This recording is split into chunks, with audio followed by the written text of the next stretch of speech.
आज जया बहुत खुश थी क्योंकि उनका इकलौता बेटा राहुल सालों बाद कामकाज से छुट्टी लेकर घर वापस आ रहा था और वो चाहती थी कि अब उसके बेटे राहुल की शादी उसकी सहेली सुषमा की बेटी पलक से हो जाए, जो कि बहुत खूबसूरत और मॉडर्न ख्यालों की लड़की थी।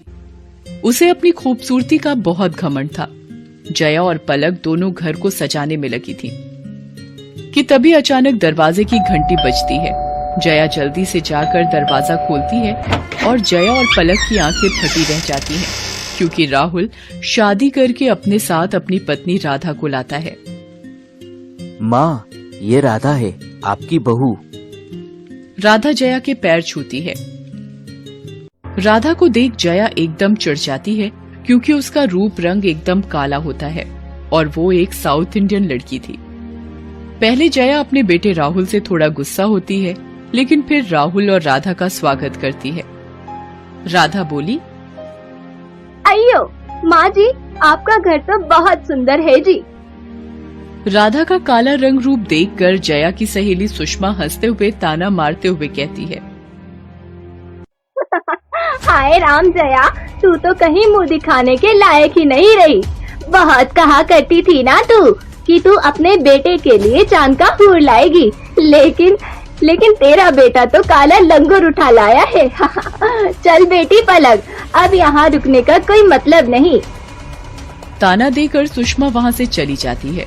सुषमा का ताना सुनकर बेचारी राधा को बहुत बुरा लगता है और जया भी अपनी बहू के सांवलेपन की वजह से उसे नापसंद करने लगती है और उससे चिढ़ी चिढ़ी रहती है। अब राधा दिन भर घर का कामकाज करती और सबका खूब ख्याल रखती, लेकिन जया उससे नाखुश रहती। अरे ओ महारानी, कहाँ मर गई? सुबह सुबह नाश्ता मिलेगा या नहीं? थोड़ा जल्दी जल्दी हाथ पैर चला, काम चोरी तो कोई तुझसे सीखे वाला। अयो हाँ माँ जी, अभी लाई जी। राधा नाश्ता लेकर आती है, जो देखकर जया का चेहरा लाल हो जाता है। ये क्या बनाकर लाई है करमजली? वो माँ जी, ये हमारे तरफ का खास डिश है जी। ये पुट्टू, ये उपम, ये वड्डा सब आपके लिए खास बनाया है जी। आपको पसंद आएगा जी, आप एक बार खाकर तो देखिए।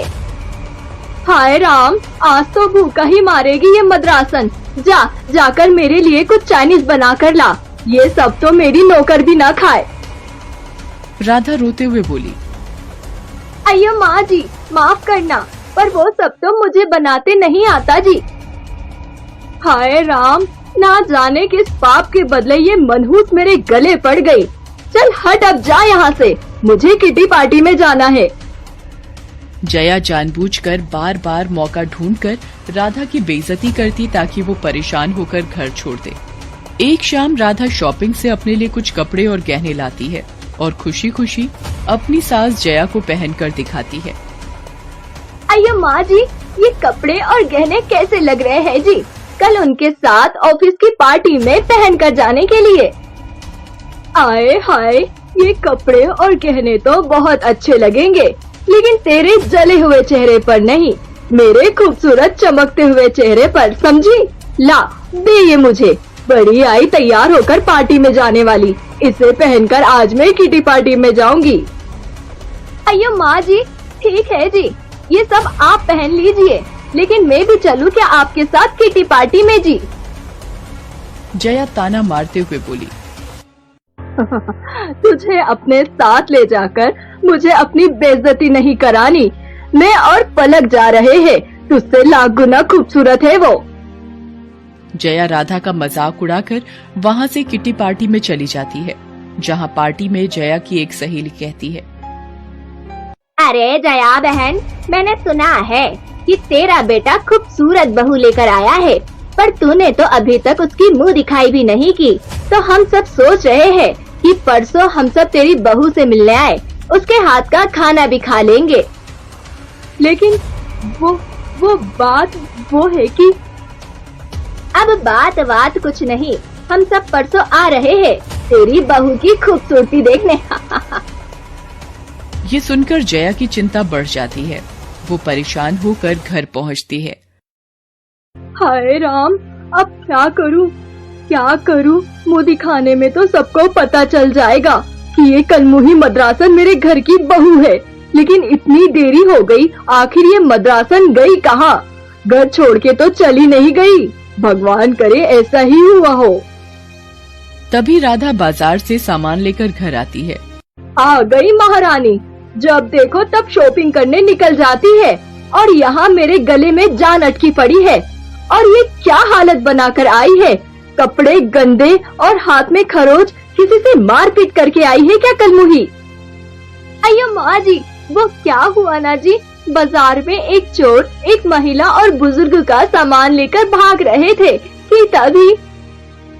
अच्छा ठीक है समझ गई।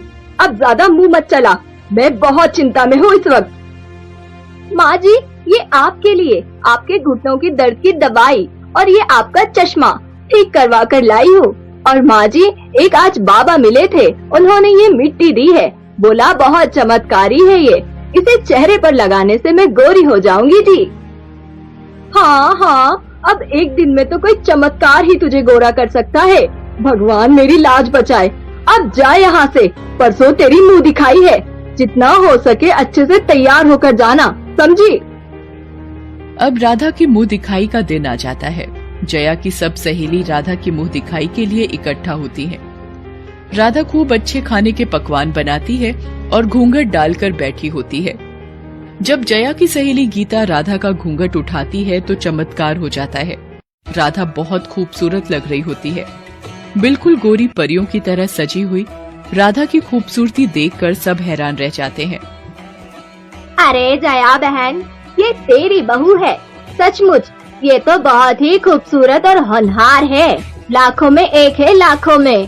तू जानती है, कल ही की बात है, बाजार में एक दो चोर मेरे और बाबूजी का सामान लेकर भाग रहे थे। किसी ने हमारी मदद नहीं की। तब तेरी बहू ने बड़ी बहादुरी से उन चोरों से हमें बचाया और हमारा सामान हमें वापस मिल गया। तब हमें पता चला कि ये कोई मामूली लड़की नहीं बल्कि एक पुलिस अफसर रह चुकी है। लेकिन एक एक्सीडेंट के बाद इसे अपनी नौकरी छोड़नी पड़ी। तू तो बहुत ही भाग्यशाली है जो तुझे इतनी होनहार बहू मिली है सच में। अपनी सहेली गीता के मुंह से अपनी बहू की इतनी तारीफ सुनने के बाद जया की आंखों में आंसू आ जाते हैं और उसे अपनी गलती का एहसास होता है, क्योंकि उसने हमेशा अपनी बहू की बदसूरती के आगे कभी उसकी अच्छी खूबियों और खूबसूरत मन को देखा ही नहीं। और इसके बाद अब जया और राधा खुशी खुशी मिलजुल कर प्यार से रहने लगे और साथ ही किट्टी पार्टी में भी जाने लगे। तो दोस्तों, देखा आपने, इसलिए कहते हैं कि इंसान की खूबसूरती उसके तन से नहीं बल्कि उसकी अच्छी खूबियों और मन से होती है। अब मिलते हैं आपसे अगले वीडियो में। नमस्कार।